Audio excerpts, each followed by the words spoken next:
Hallelujah, बोला यीशु मसीह की जय। सर्वांना येशूच्या नावात सलाम। यावेळेस देवाच्या वचनाकडे आपण जाऊ। आज या शब्दात दिवशी परमेश्वराने आपल्याला ही कृपा दिली की आपण त्याच्या चरणी यावं आणि देवाचं वचन ऐकावं, त्याची स्तुती आराधना करावी। त्याबद्दल मी परमेश्वराला धन्यवाद देतो। एक छोटीशी प्रार्थना करून देवाच्या वचनाकडे आपण जाऊ। सर्वशक्तिमान आमच्या जिवंत देवा, आकाश आणि पृथ्वीच्या उत्पन्न करता प्रभू, तुला धन्यवाद देतो, तुझी स्तुती करतो, तुझ्या पवित्र चरणाजवळ पायाजवळ स्वतःला झुकवतो रे बाबा। माझ्या देवा, मी प्रार्थना करतो परमेश्वर पिता, विशेष या समयाला प्रभू, जो समय की आम्ही तुझ्याकडून ऐकावं दे बाबा। खरंच परमेश्वर पिता, मनुष्याची वाणी नाही पण स्वर्गीय वाणी आमच्या कानावर पडू। माझ्या देवा, तुझी इच्छा प्रगट कर, तुझी योजना प्रगट कर दे बाबा। आम्हाला कळावं की तू आमच्या जीवनाद्वारे काय परमेश्वर पिता तुझी इच्छा आहे, आणि म्हणून ती जाणून घेण्यासाठी तू आम्हाला सहायता कर। आणि म्हणून दे बाबा, माझ्या मुखामध्ये राहून तू बोल, पवित्र आत्मा मला सहाय्य कर, आणि माझ्या मुखातून निघणारा प्रत्येक शब्द तुझ्या आत्म्याने प्रेरित असावा असो। मी घटावं आणि तूच वाढावा, तुलाच महिमा मिळावी, तुझी इच्छा पूर्ण व्हावी असं होते प्रभूजी। माझ्या देवा, मी प्रार्थना करतो, आजची ही भक्ती सभा तुझ्या पवित्र उपस्थितीने आशीर्वादित कर। सर्व गौरव तुला मिळावं, मी घटावं तूच वाढावं असं होते। आदर, मान, महिमा, गौरव, सन्मान तुझा आम्ही तुलाच देतो। प्रार्थना येशू प्रभू तुझ्या पवित्र आणि गोड नावाने मागितली, आमेन। हालेलुया। महत्वाचा भाग असतो देवाचं वचन, आणि म्हणून परमेश्वराच्या वचनाकडे गांभीर्याने आपण लक्ष देऊ की जेणेकरून परमेश्वर आज आपल्याला आशीर्वादित करेल, आमेन।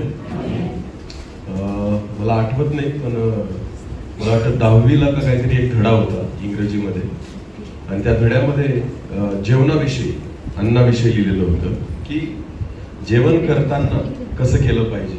त्या संदर्भात ते होतं की शरीराला अन्न जर लागावं असं आपल्याला वाटतं किंवा लाभदायक व्हावं तर ते कसं खाल्लं पाहिजे, या संदर्भात त्या ठिकाणी त्या धड्यामध्ये उल्लेख होता। आणि त्याच्यामध्ये बरेच प्रकार दिलेले होते की अन्न जर प्रेमाने वाढलं गेलं तर ते शरीराला लाभदायक असतं, चांगल्या भांड्यात शिजवलं गेलं तर ते लाभदायक असतं, चांगल्या ताटात वाढलं गेलं तर ते शरीरासाठी लाभदायक असतं। म्हणजे बरेच प्रकार त्याच्यामध्ये दिलेले होते। जर एखाद्या वेळेस नवरा बायकोचं भांडण झालेलं असेल आणि रागारागात बायकोने जर त्या ठिकाणी स्वयंपाक केला आणि नवऱ्याला रागात ताट असं फेकून मारलं, वाढलं, तर ते अन्न तिच्या नवऱ्यासाठी लाभदायक होऊ शकत नाही। कारण वाढताना सुद्धा कसं वाढलं गेलं पाहिजे, प्रेमाने। बोला कसं, प्रेमाने, तर ते अन्न शरीरासाठी लाभदायक होतं। अशा बऱ्याच गोष्टी आहेत। म्हणजे एकंदरीत नुसता पोटाचा संबंध नसतो जेवणाशी, मनाचा सुद्धा संबंध असतो। कसला संबंध असतो, मन। जर मन चांगलं नसेल, शांत नसेल, तर खाल्लेलं अन्न सुद्धा चांगल्या रीतीने पचत नाही। जरी जात पोटामध्ये आहे, पचनार पोटामध्ये आहे, पण तरी सुद्धा त्याच्यासाठी काय शांत असणं गरजेचं आहे, मन। हालेलुया। तुम्ही बऱ्याचदा अनुभव केला असेल की आजारी पडल्यानंतर थंडी ताप आला तर अन्न जातं का, जेवण जातं का आपल्याला? का? ताप कुठं आलेला आहे, शरीराला, बरोबर आहे ना? आणि अन्न कुठं जातं, पोटात। तरी सुद्धा पोटात अन्न जातं, पोटाला भूक असते, तरी सुद्धा अन्न गोड लागत, जेवण करावं असं वाटत नाही। का माहिती का? कारण शरीर अस्वस्थ आहे, आणि शरीर अस्वस्थ असल्यामुळे भले तुमच्या समोर कितीही चांगलं अन्न वाढून दिलं तरी सुद्धा तुम्ही खाणार नाही। म्हणून जेवण करण्यासाठी काय स्वस्थ असणं गरजेचं आहे, शरीर आणि मन। या दोन गोष्टी ज्यावेळेस तुमच्या व्यवस्थित असतात ना, त्यावेळेस तुम्ही जेवणाकडे लक्ष देऊ शकता किंवा जेवण तुम्हाला गोड लागतं। हालेलुया। तसंच देवाचं एक वचन आहे, ते वचन आज आपण बघणार आहोत की परमेश्वर काय म्हणतो। आपण त्या वचनाकडे बघू बरं। एक वचन वाचू आपण, पहिले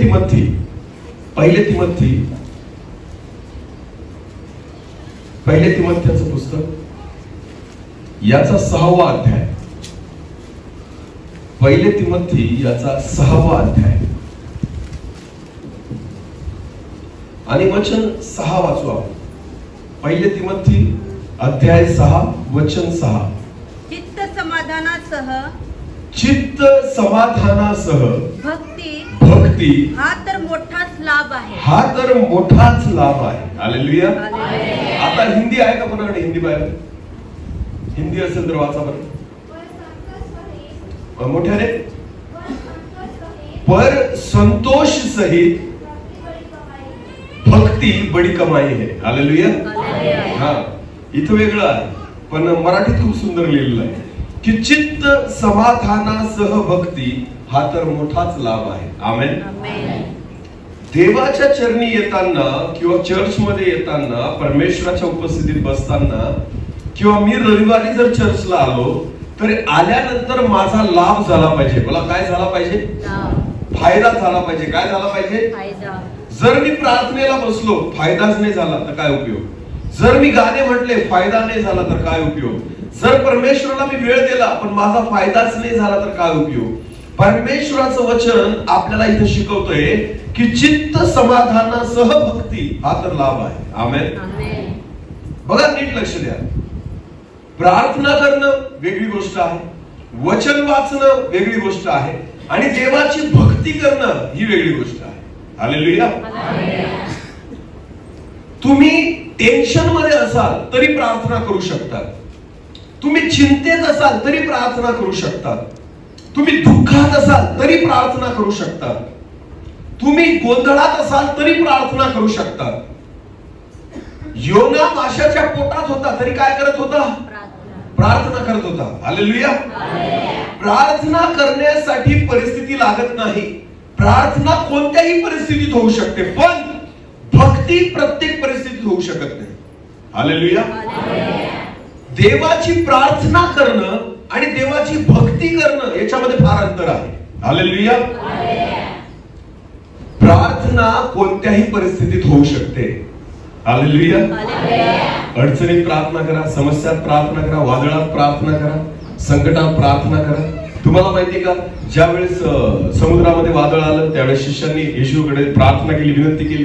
तुम्हाला माहितीये, ज्या वेळेस योना माशाच्या पोटात होता त्याने प्रार्थना केली. ज्यावेळेस कोणी संकटात असतो तो प्रार्थना करतो, दुःखात असतं प्रार्थना करतो, आजारात असतं प्रार्थना करतो, मन अशांत असेल तो व्यक्ती प्रार्थना करतो. प्रार्थना कोणत्याही परिस्थितीत होऊ शकते. एखादा व्यक्ती पाप करतो तरी प्रार्थना करू शकतो. हालेलुया. पण तुम्हाला माहिती, भक्ती हा वेगळा प्रकार आहे. प्रार्थना ही कोणत्याही परिस्थितीसाठी केली जाऊ शकते, पण भक्ती करण्यासाठी तुमचं मन आणि शरीर हे शांत असलं पाहिजे. आमेन. तुमचं मन आणि शरीर देवाकडे लागलेलं असलं पाहिजे. तुम्हाला माहितीये, रविवारी आपण प्रार्थना करण्यासाठी येतो का देवाची भक्ती करण्यासाठी येतो? कोण सांगेल? रविवारच्या दिवशी, शब्दात दिवशी जे आपण एकत्र होतो ते आपण प्रार्थनेसाठी एकत्र होतो का देवाची भक्ती करण्यासाठी एकत्र होतो? चर्च हे प्रार्थनेचं ठिकाण आहे का भक्तीचं ठिकाण आहे? मोठ्याने बोला. भक्तीचं. हालेलुया. प्रार्थना तुम्ही घरी पण करू शकता, पण तुम्हाला माहिती, भक्ती करण्यासाठी एक जागा लागते. काय लागते? मग ते चर्च असेल किंवा तुमच्या घरातली एक जागा असेल जिथं तुम्ही नेहमी भक्ती करता. हालेलुया. बायबल मध्ये अशी अनेक उदाहरणं आहेत की ज्या ठिकाणी भक्ती व्हायची किंवा केली जायची. दावीद ज्या वेळेस परमेश्वराची आराधना आणि भक्ती करायचा तर तो विशिष्ट खोलीमध्ये जाऊन परमेश्वराची भक्ती करत होता. आमेन. ज्या वेळेस दानियल परमेश्वराची प्रार्थना करायचा, आराधना करायचा, तो विशिष्ट दिशेला तोंड करून परमेश्वराची भक्ती आणि आराधना करायचा. आमेन. दानियल ज्या वेळेस प्रार्थना करतोय तो प्रार्थना कुठून पण नाही करत होता. त्याच्या घरी ज्या दिशेला यरुशलेमचं मंदिर होतं त्या दिशेची खिडकी तो उघडायचा आणि तिच्या समोर गुडघे टेकून तो परमेश्वराची भक्ती आणि आराधना करायचा. हालेलुया. देवाची भक्ती करण्यासाठी एका जागेची गरज आहे. देवाच्या भक्ती करण्यासाठी एका ठिकाणाची गरज आहे. मग ते ठिकाण चर्च असू शकतं किंवा तुमच्या घरातली एखादी जागा असू शकते. पहिली गोष्ट मी तुम्हाला सांगतो, अनेक लोक प्रार्थना करतात पण अनेक लोक भक्ती करत नाही. देवाची इच्छा आहे की तुम्ही परमेश्वराची आराधना आणि भक्ती करा. आमेन. कारण तो तुमच्यासाठी लाभ आहे. बोला, तो तुमच्यासाठी काय आहे? लाभ आहे. प्रार्थना करणं हा वेगळा भाग आहे. तुम्ही तुमच्या गरजांसाठी मागतात, तुम्ही तुमच्या समस्यांसाठी मागतात, तुम्ही तुमच्या अडचणींसाठी मागतात, तुम्ही आजारात आहात म्हणून प्रार्थना करतात, समस्येत आहात म्हणून प्रार्थना करतात. पण जो व्यक्ती देवाची आराधना आणि भक्ती करतो ना, तो आजारी नसेल तरी करतो, संकटात नसेल तरी करतो, अशांत नसेल तरी करतो, त्याच्या जीवनात कोणती चिंता नसेल तरी तो परमेश्वराची भक्ती करतो. हालेलुया. आणि बायबल देवाचं वचन म्हणतं योहान शुभवर्तमानामध्ये ज्यावेळेस शमरोनी स्त्री प्रभू येशू ख्रिस्ताला भेटली तर शमरोनी स्त्रीला प्रभू येशू ख्रिस्ताने सांगितलं, ती म्हणती की आमचे पूर्वज सांगतात की या डोंगरावर आराधना केली जाते आणि तुम्ही यहुदी लोक सांगतात की यरूशलेमच्या मंदिरात आराधना केली जाते. त्यावेळेस येशूने तिला सांगितलं, मी तुला खचित खचित सांगतो, असे दिवस येतील की माझे आराधक आत्म्याने आणि खरेपणाने माझी आराधना करतील. हालेलुया. असे दिवस येत आहेत परमेश्वराचं वचन म्हणतं. तुम्हाला माहिती या दिवसामध्ये परमेश्वर खऱ्या आराधकांना शोधतोय. कोणाला शोधतोय? खऱ्या जे त्याची भक्ती करतील. बोला काय करतील? भक्ती करतील. आज मी तुम्हाला हे सांगू इच्छितो की तुम्ही आणि मी प्रार्थना करणारे आहोत फक्त का देवाची भक्ती करणारे आहोत? काय खरंच आपण परमेश्वराची भक्ती करतो का? कारण बायबल म्हणतं पहिले तिमोथी 6:6 मध्ये चित्त समाधानासह भक्ती हा तर मोठाच लाभ आहे. आमेन. मग परमेश्वराच्या चरणी आल्यानंतर मला लाभ मिळाला पाहिजे, माझा फायदा झाला पाहिजे, मला देवाने आशीर्वादित केलं पाहिजे आणि म्हणून परमेश्वराची आराधना, परमेश्वराची भक्ती करणं ही एका विश्वासणाऱ्याची गरज आहे. कारण तरच परमेश्वर तुम्हाला आशीर्वादित करतो. आमेन. आतापर्यंत तुम्ही प्रार्थना करत आलेले आहात, पण देवाची इच्छा आहे येथून पुढे तुम्ही देवाची काय करावी? भक्ती. बोला काय करावी? रविवारी परमेश्वराच्या प्रार्थनेसाठी आपण एकत्र येत नाही, त्याची भक्ती करण्यासाठी येतो. आणि जर तुम्हाला देवाची भक्ती करायची आहे तर बायबल म्हणतं चित्त समाधानासह भक्ती हा लाभ आहे. आमेन. जर तुमचं मन शांत नसेल, जर तुमचे विचार शांत नसतील, जर तुमच्या मनामध्ये वेगवेगळे विचार आणि गोंधळ चाललेला असेल, चिंतेचं ओझं घेऊन जर तुम्ही बसलेले असाल, तुम्ही देवाची भक्ती करू शकत नाही. जर काहीतरी मागण्यासाठी तुम्ही आलेले असाल, तुम्ही देवाची भक्ती करू शकत नाही. फक्त काहीतरी मला पाहिजे म्हणून तुम्ही चर्चला आलेले असाल, तुम्ही देवाची भक्ती करू शकत नाही. कारण बायबल म्हणतं चित्त समाधानासह देवाची भक्ती हा तर मोठा लाभ आहे. हालेलुया. जोपर्यंत तुम्ही तुमच्या मनातले विचार शांत नाही करत, जोपर्यंत सगळ्या चिंता तुम्ही बाजूला नाही टाकत, जोपर्यंत तुमचा आजार, तुमचं दुखणं, तुमच्या समस्या, तुमच्या अडचणी तुम्ही बाजूला नाही ठेवत आणि जोपर्यंत मोकळ्या मनाने, रिकाम्या अंतकरणाने देवाच्या चरणी येऊन त्याची आराधना नाही करत, तोपर्यंत परमेश्वर तुमचा फायदा करणार नाही, तुम्हाला त्याचा लाभ होणार नाही. हालेलुया. म्हणून त्या ठिकाणी तिमोथेला पाऊल म्हणतो की चित्त समाधानासह भक्ती हा तर मोठाच लाभ आहे. हालेलुया. एक वचन वाचू आपण देवाच्या वचनातून, एक पाहू आपण शास्त्र भाग. दुसरे शमूएल काढा. दुसरे शमूएल याचा 12वा अध्याय. दुसरे शमूएल याचा 12वा अध्याय आणि वचन 15 पासून पुढे आपण मराठीत वाचून घेऊ. मग नाथान आपल्या घरी गेला. तुम्हाला माहिती, नीट लक्ष द्या आता इथं ह्या वचनामध्ये, ह्या अध्यायामध्ये आपल्याला पाहायला मिळतं की दावीद जो आहे त्याने पाप केलं. काय पाप केलं? बेतशेबा नावाची जी एक स्त्री होती तिच्यासोबत त्याने व्यभिचार केला. उरिया ही तिची बायको, आणि त्याला मारून टाकलं आणि तिच्याशी व्यभिचार केला. आणि जेव्हा देवाने हे पाहिलं त्यावेळेस परमेश्वराने नाथान संदेश त्याला त्याच्याकडे पाठवलं आणि दाविदाला त्याचं पाप दाखवलं. आणि ज्या वेळेस दाविदाला कळलं की देवाने मला ताडण केलेलं आहे, तर परमेश्वराच्या चरणी दावीद लीन झाला. आणि मग तिथं वचन लिहिलेलं आहे, नाथान आपल्या घरी गेला. पुढे उरियाच्या स्त्रीला जो मुलगा दाविदापासून झाला. आता नीट लक्ष द्या, दाविदाने जो व्यभिचार केलेला होता त्या व्यभिचारामुळे त्या बेतशेबेला जो मुलगा झाला, त्याच्यावर परमेश्वराचा तडाखा येऊन, त्याच्यावर परमेश्वराचा तडाखा येऊन तो फार आजारी पडला. तो फार आजारी पडला. म्हणून दावीद त्या मुलासाठी परमेश्वराची काकुळत करू लागला. म्हणून दावीद त्या मुलासाठी परमेश्वराची काकुळत करू लागला. त्याने उपवास केला व आज जाऊन रात्रभर जमिनीवर पडून राहिला. रात्रभर दावीद उपवास आणि प्रार्थना करून जमिनीवर पालथा पडून राहिला. आता नीट लक्ष द्या, ह्या वचनामध्ये तुम्हाला दोन गोष्टी दिसणार आहेत या अध्यायामध्ये, की प्रार्थना कशाला म्हणतात आणि भक्ती कशाला म्हणतात. हालेलुया. दाविदाचा मुलगा जो बेतशेबेच्या पोटी जन्माला आलाय, त्याच्यावर देवाने प्रहार केला, तो आजारी पडला आणि म्हणून दावीद त्या चिंतेमध्ये आहे, दुःखामध्ये आहे. आणि म्हणून दावीद काय करतोय आता तिथं? उपवास आणि प्रार्थना. हालेलुया. दाविदाने स्वतःला लीन केलं, नम्र केलं. त्याच्या मनात एकच विचार आहे की देवाने याला काय द्यावं, या मुलाला काय द्यावं? आरोग्य. बोला काय द्यावं? इथं दावीद फक्त प्रार्थना करतोय देवाची, काकुळीत करतोय, परमेश्वराने माझ्याकडे बघावं, त्याची मागणी आहे म्हणून तो उपवास करतोय. त्याने स्वतःचे वस्त्र फाडले, तो उपडा पडला आणि देवाकडे त्या ठिकाणी काकुळीत करून प्रार्थना करतोय. याला म्हणतात प्रार्थना. हालेलुया. एक विनंती घेऊन जेव्हा देवाकडे तुम्ही येतात ती प्रार्थना असते. काहीतरी चिंतेचं ओझं घेऊन तुम्ही देवाकडे येतात ती प्रार्थना असते. दावीद पापात होता, पापात पडलेला होता म्हणून त्याच्यावर ही समस्या आली. हालेलुया. नीट लक्ष द्या. म्हणून तो देवाकडे पश्चाताप करतोय, रडतोय, प्रार्थना करतोय आणि देवाकडे तो मागतोय की प्रभू दया कर, दया कर. तुम्हाला माहिती परमेश्वराने दावीदाला शिक्षा ही नाही दिली की तुला मारेल. परमेश्वराने शिक्षा काय दिली? मी तुझ्या कोणाला मारेल? मुलाला, जो व्यभिचाराद्वारे जन्मला आहे. देवाची दावीदावर फार मोठी दया होती आणि म्हणून परमेश्वराने दावीदाला नाही काय केलं, दावीदाच्या मुलावर प्रहार केला आणि त्या ठिकाणी तो मुलगा आजारी पडलेला होता आणि दावीदाला माहिती होतं की माझ्याच पापामुळे हे मुलं आजारी आहे. हालेलुया. आणि म्हणून दावीद तिथं देवाची आराधना नाही करत आहे, देवाची भक्ती नाही करत आहे, तो देवाची काय करतोय? प्रार्थना, उपवास आणि प्रार्थना. हालेलुया. आता याच्या काही गोष्टी आपण बघतोय ना प्रियांनो, याच्यामधून तुम्ही स्वतःला बघायचं की आपण कशा पद्धतीने वागतो. तुम्ही घरी जी प्रार्थना करतात ती काय असते? आराधना, भक्ती का प्रार्थना? विनंती घेऊन जर आपण देवाच्या चरणी बसतो ना, ती भक्ती नाहीये. हालेलुया. काहीतरी मागणं घेऊन देवाच्या चरणी आपण जेव्हा बसतो ना, ती आराधना नाहीये. इथं दावीद प्रार्थना करतोय, काकुळीत करतोय, पश्चाताप करतोय, रडतोय, त्या लेकरासाठी आरोग्य मागतोय, परमेश्वराकडे बघतोय. पुढे वाचा.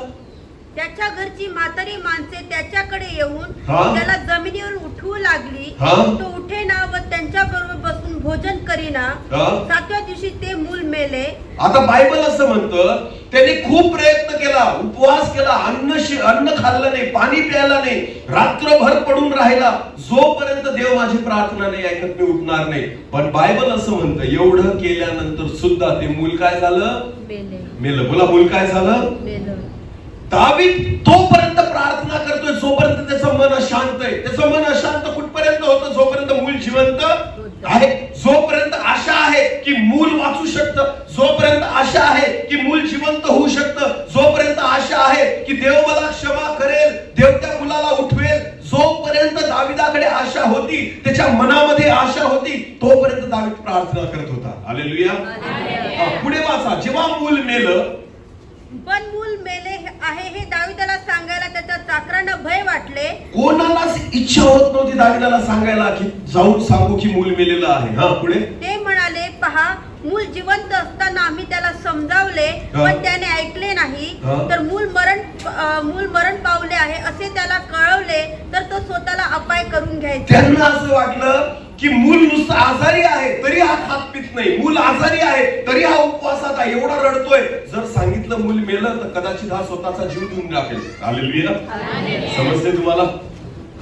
लोकांना भीती वाटली, त्याच्या घरच्यांना भीती वाटली, कदाचित हा स्वतःला अपाय करेल, स्वतःचा घात करून टाकेल, स्वतःला मारून टाकेल कारण मूल मेले असं जर त्याला कळलं तर, असं लोकांना वाटत होतं. हालेलुया.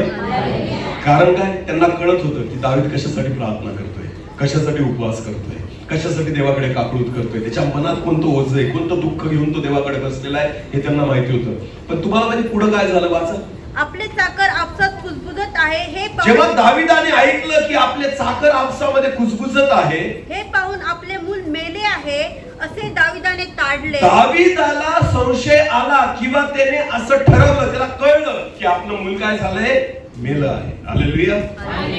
जोपर्यंत मूल जिवंत होतं तो चिंता करत होता, जोपर्यंत मूल जिवंत होतं तो दुःख करत होता, जोपर्यंत मूल जिवंत होतं देवाकडे मागत होता, जोपर्यंत मूल जिवंत होतं तो प्रार्थना करत होता, उपवास करत होता, स्वतःला त्रास करून घेत होता. पण जेव्हा दाविदाला कळलं मूल मेलेलं आहे, पुढे वाचा. त्याने त्यांना विचारले मूल मेले काय? मूल मेले काय? ते म्हणाले मेले. मग दावीद जमिनीवर उठला. आता बघा काय केलं दाविदाने. मग दावीद जमिनीवरून उठला, त्याने स्नान करून त्याला भंग केला, त्याने अंघोळ केली, डोक्याला तेल लावलं, पुढे आपला पोशाख बदलला, त्याने चांगले कपडे घातले आणि परमेश्वराच्या मंदिरात जाऊन आणि देवाच्या मंदिरात जाऊन, बोला कुठे जाऊन? मंदिरात. आता तो देवाच्या मंदिरात होता का? नाही. पण जेव्हा त्याने स्वतःचे कपडे बदलले, आंघोळ केली, देवा डोक्याला तेल लावलं, दावीद त्याच्या घरातून उठला आणि तो कुठे गेला? देवाच्या मंदिरात जाऊन दंडवत घालून आराधना केली. हालेलुया. पहिले तो प्रार्थना करत होता, पण ज्या वेळेस मूल मरून गेलं त्याचं मन शांत झालं, त्याच्यानंतर तो देवाची काय करायला लागला? आराधना. कारण आता त्याला माहितीये मी काही करू शकत नाही, आता मी मागू शकत, कितीही रडलो तरी काही होणार नाही. दाविदाने स्वतःच्या मनाला शांत केलं आणि मग परमेश्वराची काय केली त्यांनी? हा फरक आहे प्रार्थनेमध्ये आणि आराधनेमध्ये. आमेन. दावीद त्याच्या घरात रडून प्रार्थना करत होता, पण मंदिरात जेव्हा गेला त्यावेळेस चांगले कपडे घातले, आंघोळ केली, डोक्याला तेल लावलं, स्वतःचं मन शांत केलं आणि मग देवाची काय केली? मग देवाची काय केली? चित्त समाधानासह भक्ती हा तर मोठाच लाभ आहे. आमेन. जर तुम्ही जगातलं ओझं घेऊन चर्च मध्ये बसत असाल तुमचा फायदा होणार नाही. तुम्ही देवाची आराधना करू शकत, तुम्ही देवाची भक्ती करू शकत नाही. जेव्हा देवाची भक्ती करायची असते ना प्रियांनो, सगळे विचार आणि सगळं ओझं बाजूला टाकावं लागतं. आमेन. सगळ्या चिंता बाजूला टाकाव्या लागतात, तरच तुम्ही परमेश्वराची आराधना आणि परमेश्वराची भक्ती करू शकता आणि तरच त्याचा फायदा तुम्हाला देव देईल, अन्यथा त्याचा फायदा तुम्हाला होणार नाही. हालेलुया. पुढे वाचा, कंटिन्यू करा ते वचन. मग तो आपल्या मंदिरात आला, मग तो आपल्या घरी आला. त्याने सांगितल्यावर त्याच्या सेवकांनी त्याच्या पुढे अन्न वाढले, त्यांनी चांगलं भोजन त्याच्या पुढे वाढलं गेलं, ते त्याने सेवन केले, ते त्याने खाल्लं. त्याच्या चाकरांनी त्याला विचारले. आता मला एक सांगा, मूल जिवंत होतं, आजारी होतं, तोपर्यंत तो खात होता का? नाही. का?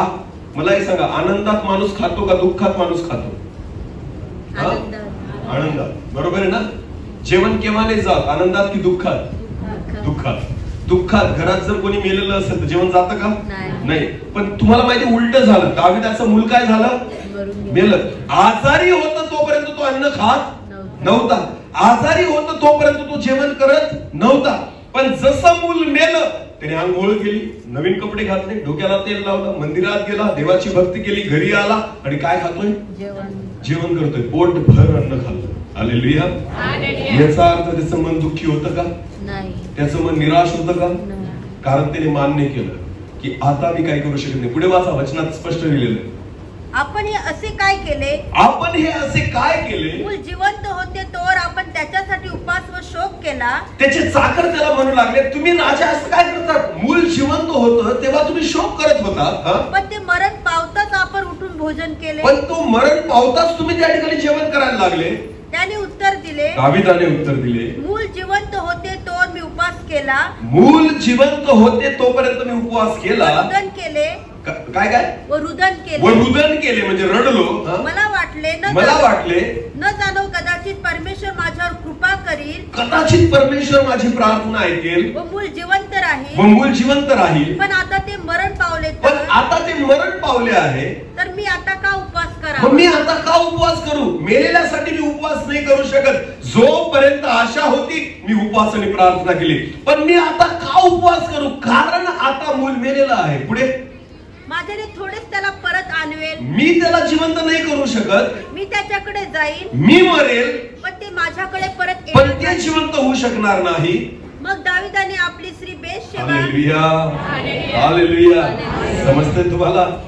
काही गोष्टी आहे ना प्रियांनो, अडचणी, समस्या, तुमच्या जीवनामध्ये असलेल्या चिंता तुम्ही घेऊन आल्यानंतर तुम्हाला असं वाटतं का की त्या सुटतील? असं बिलकुल नाही. त्या बाहेर टाकून या, कारण तुम्ही जिवंत देवाची आराधना आणि भक्ती करण्यासाठी येत आहे. आमेन. हालेलुया. तुम्हाला माहिती, आपण मी बऱ्याचदा म्हणतो ही गोष्ट की आपण गाणं म्हणतो, कुछ मिले या ना मिले प्रभू की स्तुती. तुम्हाला माहिती गाणं खूप सुंदर आहे, त्याचे बोलच तसे आहे, कुछ मिले या ना मिले प्रभू की स्तुती हो. म्हणजे काय? देवाची आराधना कोणत्याही परिस्थितीत केली पाहिजे. आमेन.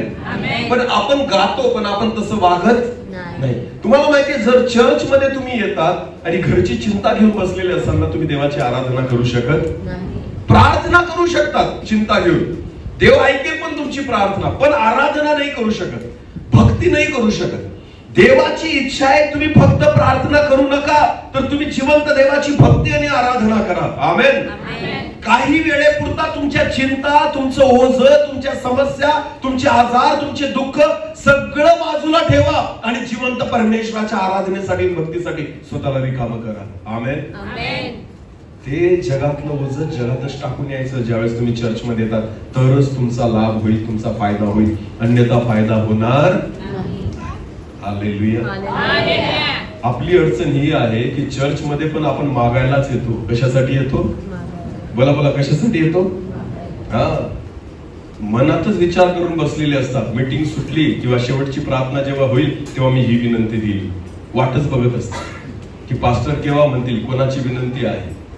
लगेच आपण तयारच आपली विनंती घेऊन, माझ्यासाठी प्रार्थना करा, असं झालं तसं झालं. आपण आलोच त्याच्यासाठी. तुम्ही भक्ती नाही केली देवाची, तुम्ही आराधना नाही केली देवाची. जो भक्ती करायला येतो ना तो चिंता घरातच सोडून येतो. हालेलुया. मागायचंय ना घरी मागा.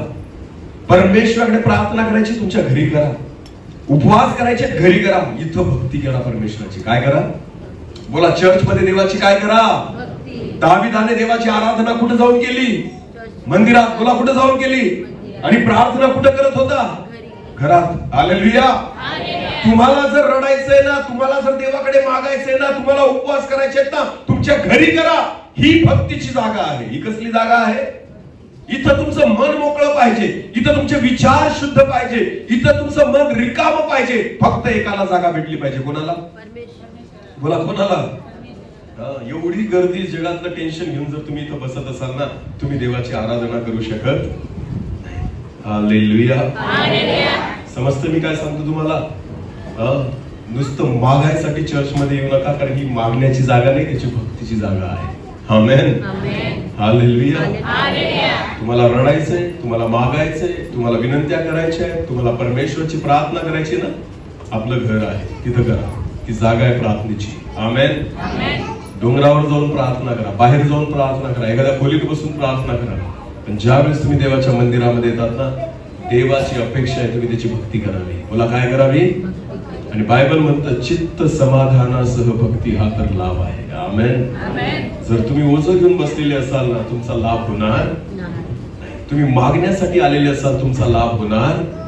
देव तुमच्या गाण्याने प्रसन्न होणार नाही. हालेलुया. हालेलुया. मोठे मोठे चांगले चांगले भारी भारी गाणे म्हणतो आपण, त्या गाण्यांचे अर्थ पण समजून घेत जा बऱ्याचदा. समजतं मी काय सांगतोय?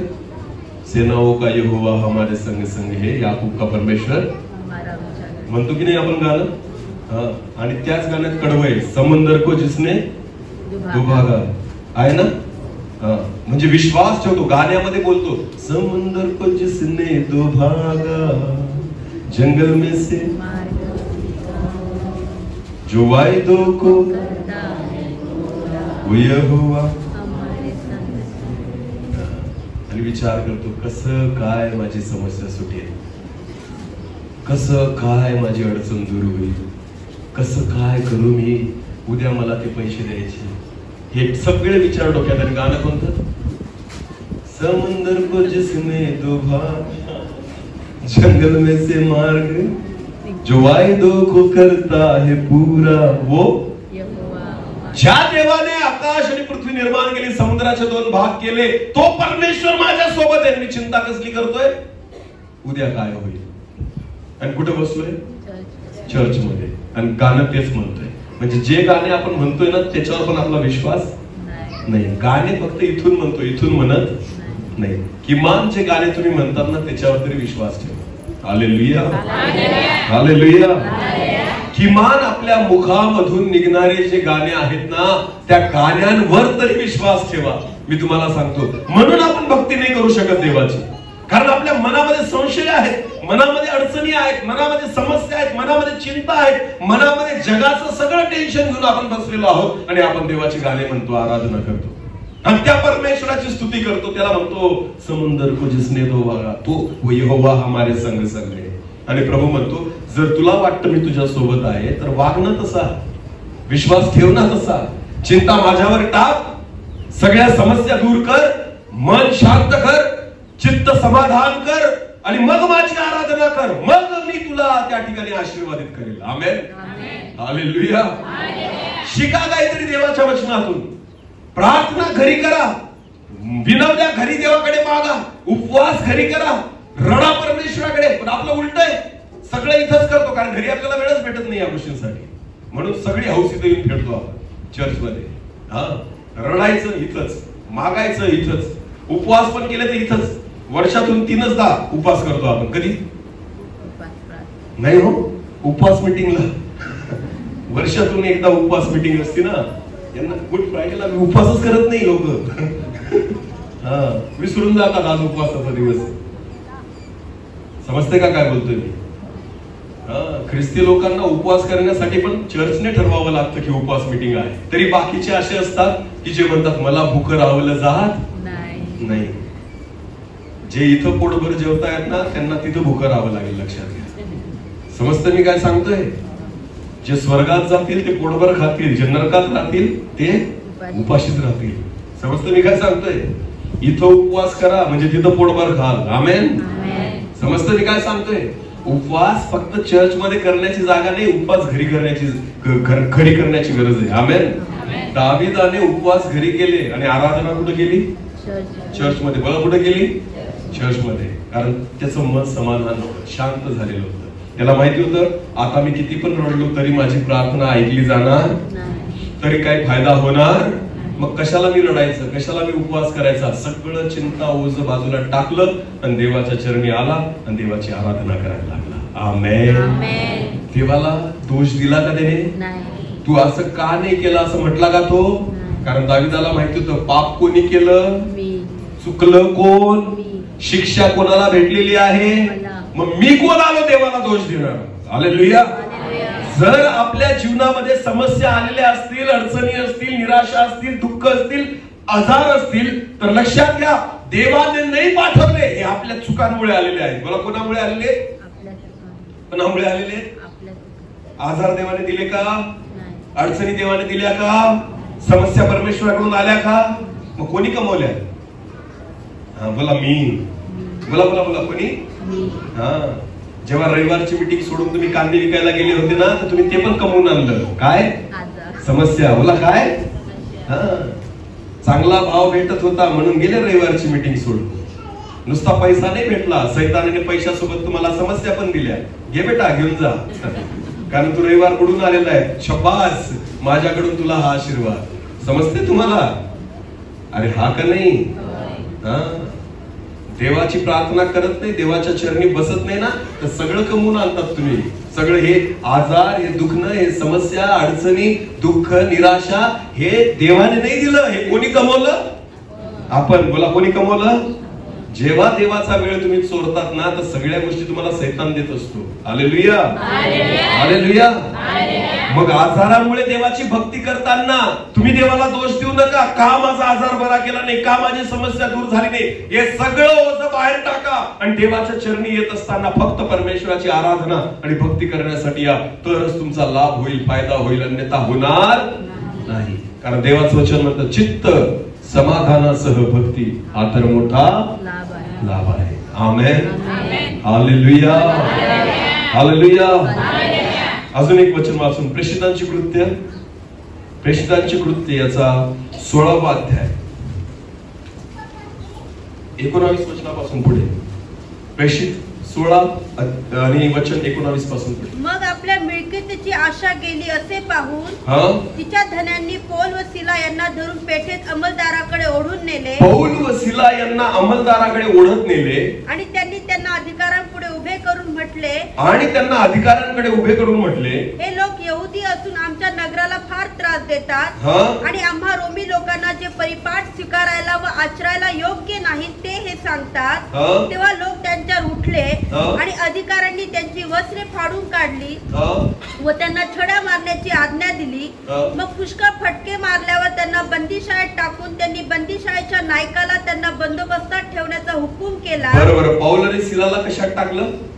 जेलमध्ये. बोला कशात टाकलं? जेलमध्ये. आता पुढे वाचा. त्याला असा हुकूम मिळाल्यावर त्याने त्यांना आतल्या बंदीखान्यात घालून त्यांचे पाय खोड्यात अडकवले. लक्ष द्या, नुसतं त्यांना जेलमध्ये नाही टाकलं. बायबल असं म्हणतं जेलमध्ये त्यांना कशात अडकवलं? त्यांचे पाय कशात अडकवले? खोड्यात अडकवले. याचा अर्थ काय होतो माहिती का? जर खोड्यामध्ये पाय अडकवले तर त्यांना हालचाल करता येणार नाही. इकडं तिकडं जाता येणार नाही. जसे उभे आहेत ना तसंच उभं राहावं लागेल. खोडा म्हणजे काय, तो पाय डायरेक्ट पॅक होऊन जातो त्याच्यामध्ये, दोघं पाय, आणि त्या खोड्यामध्ये त्यांचे पाय अडकवले. याचा अर्थ पौल आणि सिला ज्या स्थितीत होते ना त्याच स्थितीत त्यांना राहावं लागलं. पुढे वाचा. मध्यरात्रीच्या सुमारास पौल व सिला हे प्रार्थना करीत असता, बायबल असं म्हणतं मध्यरात्रीच्या सुमारास पौल व सिला हे प्रार्थना करीत असता व गाणी गाऊन देवाची स्तुती करत असता. हालेलुया. तुम्हाला माहिती ते नुसती प्रार्थना नाही करत आहेत, तर ते देवाची स्तुती आणि आराधना करतायत. आमेन. कोणत्या परिस्थितीमध्ये? कुठे आहेत ते? जेलमध्ये. बोला, कुठे आहेत ते? पाय कशात अडकवलेले आहेत? खोड्यामध्ये. तरी ते देवाची काय करतायत? ते टेन्शन मध्ये आहेत का? चिंतेमध्ये आहेत का? कारण त्यांना माहिती होतं आम्ही जेलमध्ये कोणाचा मर्डर करून आलेलो, चोऱ्या करून आलेलो. जर ते चोऱ्या माऱ्या करून आलेले असते तर त्यांनी आराधना नसती केली. काय केली असती? प्रार्थना, की देवा आमच्या पापांची काय कर आणि आम्हाला याच्यामधून बाहेर काढ. पण त्यांना माहिती होतं आम्ही कोणाचं वाईट केलेलं, आम्ही कोणतंच पाप केलेलं नाही, आम्ही कोणाचा मर्डर केलेला नाही, तरी आम्हाला कुठे टाकलेलं आहे. म्हणून ते पूर्ण निश्चिंत होते. त्यांना माहित होतं देवाच्या नजरेत आम्ही काय आहोत? निर्दोष. बोला, काय आहोत? म्हणून ते चिंतेत होते का? चिंतेत होते का?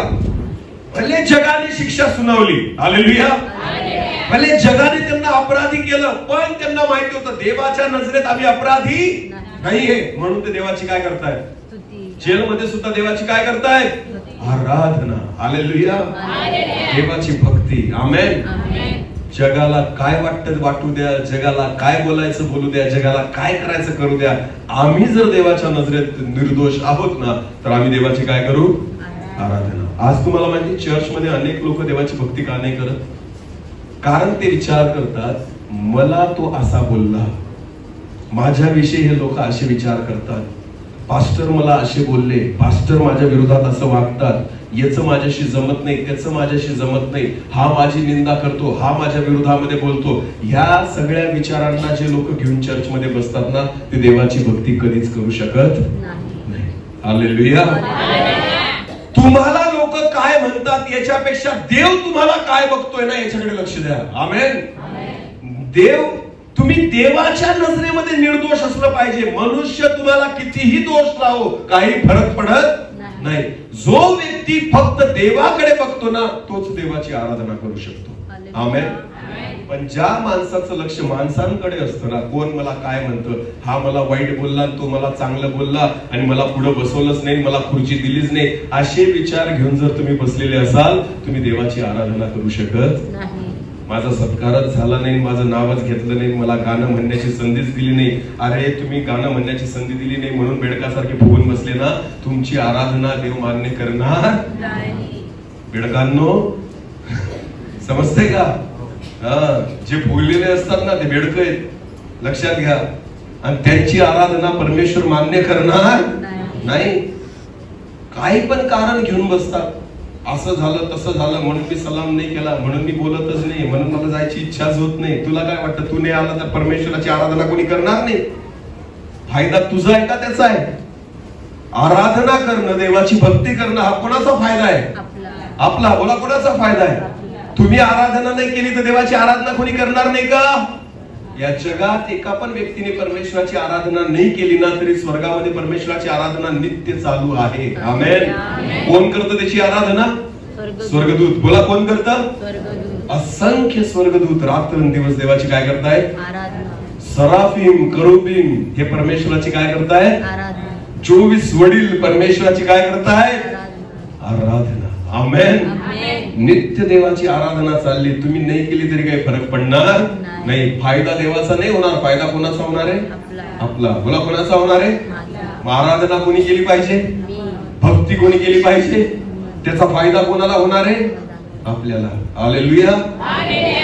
जग तुम्हाला दोषी ठरवू द्या, जग तुमची निंदा करू द्या, जग तुम्हाला काहीही बोलू द्या, पण जर तुम्हाला माहिती मी तसं केलेलं नाही तर देवासमोर येत असताना निश्चिंत या आणि दिवंत देवाची आराधना करा. आमेन. तरच तुमचा फायदा होईल, अन्यथा होणार. मग पौल आणि सिलाने म्हणायला पाहिजे होतं ना, आम्ही काय पाप केलं देवा तरी आम्हाला जेलमध्ये टाकलं, जा आम्ही तुझी प्रार्थना नाही करत, जा आम्ही तुझी आराधना नाही करत. काहीच कारण नसताना आमचे पाय खोड्यामध्ये अडकून ठेवलेले आहेत, काहीच कारण नसताना आम्हाला या अंधारामध्ये टाकून ठेवलेले आहे. आम्ही तर तुझी सेवा करत होतो, तुझ्या वचनाचा प्रचार करत होतो, आम्ही तुझं काम करत होतो, तरी सुद्धा तू आम्हाला कुठे टाकलं, असं म्हणायला पाहिजे होतं ना त्यांनी. तरी तू आम्हाला कुठे टाकलं, जेलमध्ये. जा आता आम्ही तुझी प्रार्थना नाही करत. उलट आहे, पौल आणि सिला कारण नसताना जेलमध्ये होते तरी देवाची काय करत होते, तरी देवाची याला म्हणतात भक्ती करणं. आमेन. त्याच्यासाठी जागा माहिती तुम्हाला, विषय कोणतीही परिस्थिती असेल, जर तुम्ही चिंता ओझ सगळं बाजूला टाकलं ना, त्या ठिकाणी तुम्ही देवाची आराधना करू शकता. आमेन. देवाची भक्ती करू शकतात आणि त्याचा फायदा तुम्हाला होतो. फायदा काय झाला पुढे वाचा. तेव्हा एकाएकी असा मोठा भूमिकंप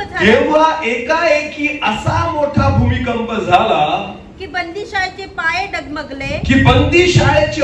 डगमगले, सर्व दरवाजे लगेच उघडले. हालेलुया. बरं. प्रार्थना केली का आराधना केली? काय म्हणत होते ते गीत, बोला काय म्हणत होते, गीत. आणि बायबल म्हणतो बंदीशाळेचे काय झाले, पाय डगमगले, भूकंप झाला आणि सगळे दरवाजे उघडले गेले. हालेलुया. सगळे बंधन तुटून गेले. का माहिती का? कारण ते जिवंत देवाची भक्ती आणि आराधना करत होते. आमेन. आराधना करा, देवाची भक्ती करा, तुमच्या जीवनातले सगळे बंधन परमेश्वर तोडून टाकेल. आमेन. पण आपला प्रॉब्लेम काय माहिती का, देवाच्या चरणी येताना, मंदिरात येताना, चर्च मध्ये येताना असे उतरलेले तोंड घेऊन येतो आपण. सगळे तुम्हाला बघून देव पडून जातो, आला हा रडायला. समजतंय का मी काय म्हणतोय? बरेच ख्रिस्ती लोक असे ज्यांना बघून देव सुद्धा घाबरतो, कारण एक कधीच बिना समस्याचे येत नाही. दर रविवारी काहीतरी यादी घेऊन येतील. पोट दुखतं, पाठ दुखती, डोकं दुखतं, हात दुखतात, पाय दुखतात, ते बरे झाले का म्हैस दूध देत नाही. शेळी आजारी पडली, तिचं पोट फुगलंय, याचं पोट फुगेल तर तिचं पोट फुगेल.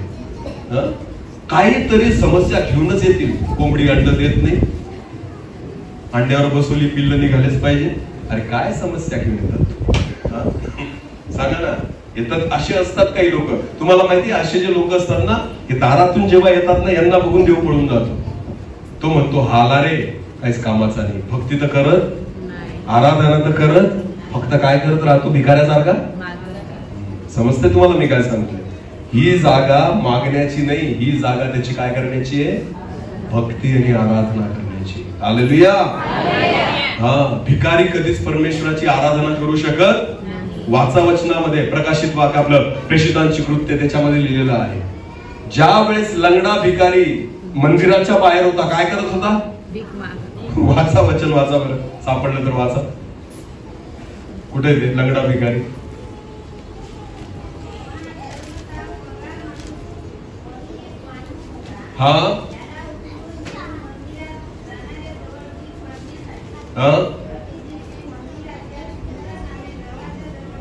दरवाजाच्या बाहेर ठेवून जायचे त्याला भीक मागण्यासाठी. पेत्र व योहान मंदिरात जाणार आहे, त्याने भीक मागितली. हालेलुया. याला फक्त काय मागण्याची सवय आहे? भीक. समजतं मी तुम्हाला? इतके वर्ष मंदिराच्या आतमध्ये गेला का? नाही. आराधना केली देवाची, भक्ती केली परमेश्वराची, काहीच नाही केलं. हा फक्त काय करतोय? मागत बसलेला आहे. लक्षात घ्या, योहान पेत्र जेव्हा चाललेले होते ना, याच्याकडे पण भीक मागितली. पुढे वाचा. पेत्र आणि योहानाने त्यांच्याकडे निरखून पाहून म्हटलं, आम्हाकडे पहा.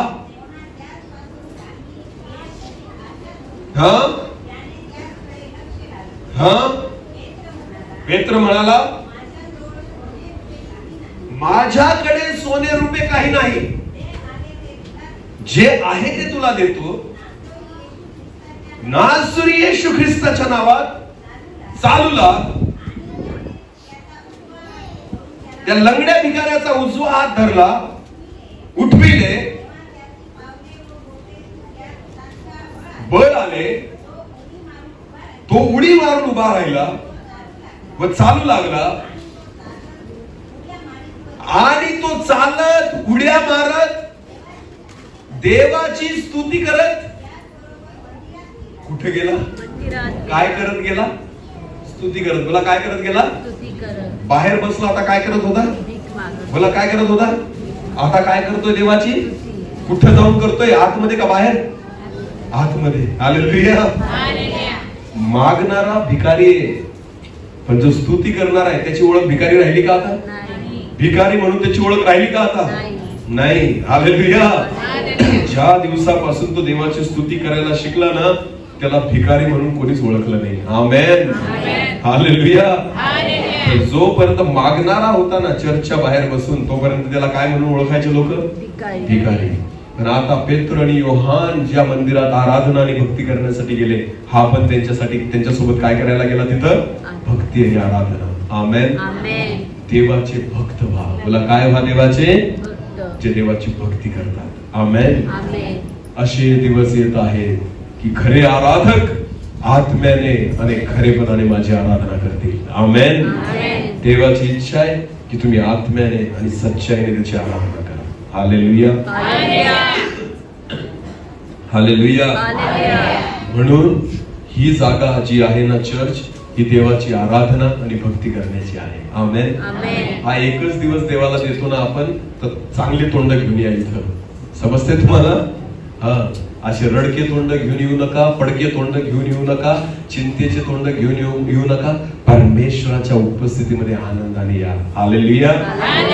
स्तोत्र संहिता देवाचं वचन सांगतं, दावीद म्हणतो, जेव्हा कोणी मला म्हटलं की चला आपण देवाच्या मंदिरात जाऊ, तर तो म्हणतो मला काय झाला? मोठा आनंद झाला. आमेन. कुठं जाण्याविषयी दावीदाला आनंद झाला? देवाच्या मंदिरात. आमेन. जेव्हा त्याला कोणीतरी म्हटलं चला आपण देवाच्या मंदिरात जाऊ, तर तो म्हणतो मला मोठा आनंद झाला. हालेलुया. चर्चला यायचं म्हणजे घरातून निघतानाच आनंदाने या. बोला कसे या? घरातून निघतानाच. उतरलेले तोंड घेऊन निघू नका. भले तुमच्या जीवनात किती पण समस्या असतील, अडचणी असतील, दुःख असतील, निराशा असतील, आजार असतील, घरातून बाहेर निघताना आनंदाने या. हालेलुया. एक गोष्ट सांगतो, नीट लक्ष द्या. एक पास्टर होते. कोण होते? दोघं नवरा बायको खूप विश्वासात होते, खूप चांगली सेवा होती त्यांची, आणि देवाची सेवा खूप खरेपणाने करायचे ते. तर एके दिवशी काय झालं, त्यांचा मुलगा आजारी पडला. ते प्रार्थना करायचे, मंडळीमध्ये पण ते विनंती द्यायचे, पण मुलाचा आजार काही मात्र बरा होत नव्हता. एकुलता एक मुलगा होता त्यांना. अनेक दिवस निघून गेले तरी त्यांची सेवा चांगलीच चाललेली होती. ते दर रोज त्या ठिकाणी अनेक परिवारांना भेटी द्यायचे, प्रार्थना करायचे, दर रविवारची भक्ती बरोबर वेळेवर करायचे. मुलगा खूप आजारी होता, तरी सुद्धा ते दुःख त्यांनी कधीच लोकांना दाखवलं नाही. जेव्हा ते चर्च मध्ये यायचे त्याच आनंदाने देवाची आराधना करायचे. एक रविवारचा दिवस आला. सकाळी पास्टर त्यांची मिसेस उठली. रविवारची मीटिंग होती म्हणून त्यांनी तयारी केली पटापट. मुलगा आजारीच होता. मग तयारी झाल्यानंतर ते मुलाला उठवायला गेली त्यांची बायको, पास्टरांची बायको. आणि तेव्हा त्यांनी पाहिलं त्या मुलाला उठवून, तर त्यांना असं कळलं की मुलगा मेलाय. मुलगा काय झालाय? मरून गेलाय आजारपणामुळे. ते रडायला लागली मोठमोठ्या. पास्टर धावत आले आणि म्हटलं काय झालं? त्यांनी सांगितलं बघा आपला मुलगा हालत नाही. आणि त्यांनी जेव्हा चेक केलं तर तो खरंच मेलेला होता. रविवारचा दिवस आहे, सकाळचा वेळ आहे, चर्चला जाण्याची तयारी झालेली आहे आणि मुलगा मेलेला आहे. पास्टरची बायको म्हटली लवकर जा, मंडळीच्या लोकांना सांगा की आज मीटिंग होणार नाही, तर इथे या, कारण आज प्रेतक्रिया करावी लागेल. पास्टरने तिला सांगितलं आपल्या मुलाला आपण जिवंत करू शकत नाही, आता काही होऊ शकत नाही, जे झालंय ते झालंय. पण आजचा रविवारचा दिवस देवाची जिवंत देवाची आराधना आणि भक्ती करण्याचा दिवस आहे, तो कशाला आपण टाळायचा? तर ही बातमी तोपर्यंत लोकांना सांगू नको जोपर्यंत आज रविवारची भक्ती पूर्ण होत नाही. तर ती म्हटली तुम्ही कसे बाप आहात? आपला मुलगा एकुलता एक मरून गेलेला आहे, तुम्ही म्हणतात की आपण देवाची भक्ती करू. त्यावेळेस त्यांनी सांगितलं देवाने एकुलत्या एका पुत्राला पाठवलं आपल्यासाठी, त्याने त्याचा प्राण दिला. जर परमेश्वर एवढं करू शकतो तर आपण नाही करू शकत देवासाठी? त्यांनी त्याच्या बायकोला समजवलं, तिने पण मान्य केलं. दोघांनी स्वतःचे अश्रू पुसले, तोंड धुतलं आणि परत तयारी करून त्या प्रेताला तसंच घरामध्ये ठेवलं आणि कुलूप लावून ते बाहेर निघून गेले चर्चला. ते चर्च जवळच होतं आणि गेले आणि चर्चला गेले. लोकांना त्यांनी अजिबात दाखवलं नाही की आमचा मुलगा मेलेला आहे. प्रार्थना सुरू झाली. त्यानंतर गीत सुरू झाले, नाचून गाऊन परमेश्वराची आराधना त्यांनी केली. त्यांच्या चेहऱ्यावर थोडस सुद्धा दुःख नव्हतं दोघांच्या. अगदी मनापासून परमेश्वराची आराधना आणि भक्ती केली. वचन प्रचार झाला, प्रार्थना झाली, प्रभूची प्रार्थना झाली. सगळ्या गोष्टी संपल्या. तोपर्यंत लोकांना जाणू पण दिलं नाही की आमचा मुलगा मेलेला आहे. आणि ज्यावेळेस मीटिंग संपली त्याच्यानंतर पास्टर आणि त्याची बायको दोघ जण रडायला लागली मोठमोठ्याने. आणि त्या मंडळीला अचानक आश्चर्य वाटलं की काय झालं, पास्टर का रडताय? आणि सगळे लोक जमा झाले. त्यांनी विचारलं काय झालं पास्टर साहेब, काय झालं? त्यांनी सांगितलं की आमचा मुलगा सकाळीच मेला आणि आम्ही त्याचं प्रेत घरातच ठेवून आलेलो आहे. त्यावेळेस सगळी मंडळी आश्चर्यचकित झाली आणि सगळी मंडळी त्यांच्यासोबत रडायला लागली. ते विचार करायला लागले की हा कसा दास आहे की स्वतःचा एक मुलगा मरून पडलेला आहे, तरी तो आमच्यासाठी चर्च मध्ये आला आणि त्यांनी त्याची आराधना देवाची केली आणि वचन प्रचार केला. त्याच्या चेहऱ्यावर त्यांनी थोडंही दुःख येऊ दिलं नाही देवाची भक्ती करताना. सगळी मंडळी रडत होती आणि मंडळीने पास्टरांना सांगितलं चला आपण सगळेजण तुमच्या घरी जाऊ. मंडळी आणि देवाचा दास त्यांची बायको हे सगळे त्यांच्या घराकडे आले. घराकडे गेले आणि घराचं दार त्यांनी कुलूप उघडलं आणि सर्वजण आतमध्ये गेले. जसे ते आतमध्ये गेले तर त्यांनी पाहिलं तो मेलेला मुलगा उठून खेळत होता. मुलगा काय करत होता घरामध्ये? बोला बोला, काय करत होता घरामध्ये? खेळत बसलेला होता. जिवंत परमेश्वराने त्याला परत जिवंत करून टाकला. आमेन. का बरं? कारण देवाच्या दासाने परमेश्वराची आराधना आणि परमेश्वराची भक्ती समाधानासह केली. आमेन. ते दुःख घेऊन तिथं तो रडत बसला नाही, तर जिवंत देवाच्या हुजुरीमध्ये गेला. म्हणून तू देवाचं काम केलं, देवाने तुझं काम केलं. आमेन. मेलेला मुलगा परमेश्वराने परत उठून बसला. जसं दार उघडलं तो मुलगा त्यांना खेळताना दिसला. प्रियांनो लक्षात घ्या, चित्त समाधानासह भक्ती मोठा लाभ आहे. घरी अडचणी असतील म्हणून चर्चला न येणं सगळ्यात मोठा मूर्खपणा आहे. लक्षात घ्या, कितीही समस्या असू द्या, जिवंत देवाला तुम्ही भेटायला रविवारी येत आहेत. लक्षात घ्या, माणसाला भेटायला नाही येत तर समस्या मोठी नाहीये, माझा परमेश्वर मोठा आहे. हालेलुया. आजार मोठे नाहीये, माझा परमेश्वर मोठा आहे. तुमच्या चिंता मोठ्या नाहीयेत, माझा परमेश्वर मोठा आहे. जेव्हा देवाला तुम्ही मोठं करतात ना, परमेश्वर तुमच्या जीवनातल्या प्रत्येक समस्या दूर करून टाकतो. हालेलुया. त्या समस्यांना तुम्ही धरून बसतात तुमच्या घरामध्ये म्हणून चर्चला येत नाही. मी तुम्हाला सांगतो म्हणून तुमच्या समस्या तुम्हाला सोडून जात नाही. समस्यांना घरामध्येच सोडा आणि तुम्ही देवाच्या चरणापाशी या. एक दिवस असा येईल की त्या समस्या कशा निघून जातील तुम्हाला कळणार सुद्धा नाही. हालेलुया. कारण बायबल म्हणतं चित्त समाधानासह भक्ती हा मोठा लाभ आहे. अजिबात असे उतरलेले तोंड घेऊन चर्च मध्ये यायचं नाही. व्यवस्थित यायचं, स्वच्छतेने यायचं. जसं दावीद गेला, बायबल म्हणतं आंघोळ करून गेला, नवीन कपडे घातले, डोक्याला तेलाभिंग केला आणि मग त्या ठिकाणी देवाची भक्ती आणि देवाचे उपवास करताना कसेही करा बिना आंघोळीचे. कारण कुठे करायचे ते? घरी. हालेलुया. रडा, रात्रंदिवस रडा, करा उपवास. लोकांना दाखवू नका तुम्ही करताय ते. हालेलुया.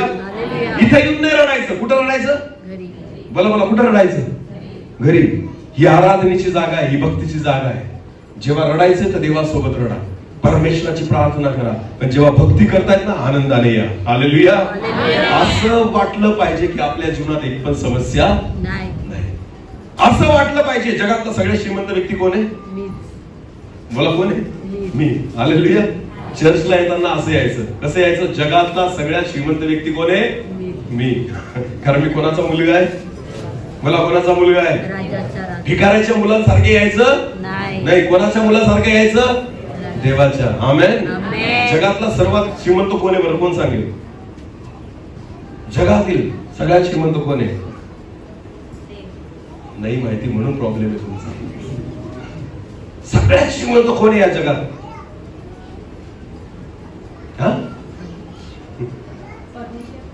कोण? परमेश्वर. हालेलुया.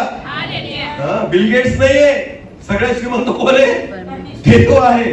आणि तुम्ही आणि मी कोणाची मुलं आहोत? देवाची. मग सगळ्यात श्रीमंत कोण झाले? बोला आपण. बोला कोण? मग कशाला भिकाऱ्यासारखे जगतात? कशाला रडके तोंड घेऊन फिरतात? हालेलुया. सगळ्यात श्रीमंत तुमचा आणि माझा बाप आहे जो स्वर्गात आहे. आमेन. लक्षात घ्या, ज्याच्याकडे स्वर्ग आणि पृथ्वी सगळा अधिकार आहे. आमेन. हालेलुया. ज्याच्या शब्दाने सर्व निर्माण झालेले रचलेले, तो जर तुमचा आणि माझा बाप आहे, लक्षात घ्या, त्याची जर मी मुलं आहोत तर मी जगातला सगळ्यात श्रीमंत व्यक्ती झालो. हालेलुया. मग चर्च मध्ये येताना असे रडके तोंड घेऊन यायचे नाही, तर जसं जाणवायचं की मी राजाचा मुलगा आहे, देवाचा मुलगा आहे, जगातील सगळ्यात श्रीमंत व्यक्तीचा मुलगा आहे, अशा ऍटिट्यूडने या आणि देवाची आराधना करा. मी तुम्हाला सांगतो, घरातल्या सगळ्या अडचणी परमेश्वर दूर करेल. हालेलुया. सगळ्या समस्या परमेश्वर दूर करेल. विश्वास ठेवा पण भक्ती अशा रीतीने करा. आमेन. समजलं? आज प्रार्थना कशाला म्हणतात आणि आराधना आणि भक्ती कशाला म्हणतात, कळलं का?